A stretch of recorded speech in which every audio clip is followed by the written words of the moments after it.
RSS ideology ಚೆನ್ನಾಗಿದ್ದಿದ್ರೆ ಅವ್ರವ್ರ ಮಕ್ಕಳಿಗೆ ಹೇಳ್ಕೊಡ್ತಾ ಇರಲಿಲ್ವಾ ಅಂತ ಇವ್ರದಾದಂಥ ಯಾವುದೇ ಇತಿಹಾಸ ಇವರಿಗಿಲ್ಲ. ಕೋಮದ ವಿಷ ಬೀಜವನ್ನು ಬಿತ್ತೋದು, ಧರ್ಮ ರಕ್ಷಣೆ ಹೆಸರಲ್ಲಿ, ಗೋರಕ್ಷಣೆ ಹೆಸರಲ್ಲಿ ಯಾವ ರೀತಿ ವಾತಾವರಣ ಇದೆ ನೀವೇ ನೋಡಿ ನಮ್ಮ ಸಮಾಜಗಳಲ್ಲಿ. ಮೋಹನ್ ಭಾಗವತ್ ಅವರೇ ಅವರ ಒಂದು ವಿಜಯದಶಮಿ ಸ್ಪೀಚ್ನಲ್ಲಿ ಹೇಳಿದ್ರು ಆರ್ಥಿಕ ಅಸಮಾನತೆ ಜಾಸ್ತಿ ಆಗಿದೆ ಅಂತ.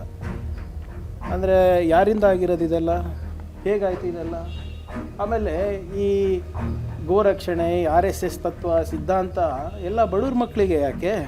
ಹಲವಾರು ವರ್ಷದಾದಮೇಲೆ ಇವಾಗ ಎಲ್ಲ ಕೆಲವು BJP ನಾಯಕರು ಗಣವೇಶದಲ್ಲಿ ನಾನು ನೋಡ್ತಾ ಇದ್ದೀನಿ. ನೀವು ನೋಡಿದ್ರ ಮುಂಚೆ ಅವರಿಗೆಲ್ಲರಿಗೂ? ಇವತ್ತು ಯಾರ್ಯಾರು ಗಣವೇಶದಲ್ಲಿ ಹಾಕ್ಕೊಂಡು ಬರ್ತಾ ಇದ್ದಾರೆ ಇವತ್ತು BJP ನಾಯಕರು, ದೊಡ್ಡ ದೊಡ್ಡ ನಾಯಕರು. ಎಷ್ಟು ಸರಿ ನೀವು ಅವರಿಗೆ ಗಣವೇಶದಲ್ಲಿ ನೋಡಿದ್ದೀರಾ ಹೇಳಿ? ಇವ್ರ ಮಕ್ಕಳಿಗೆಲ್ಲ ಯಾಕೆ ಗಣವೇಶ ಹಾಕ್ಕೊಂಡು ಇವರೆಲ್ಲ ಓಡಾಡಲ್ಲ?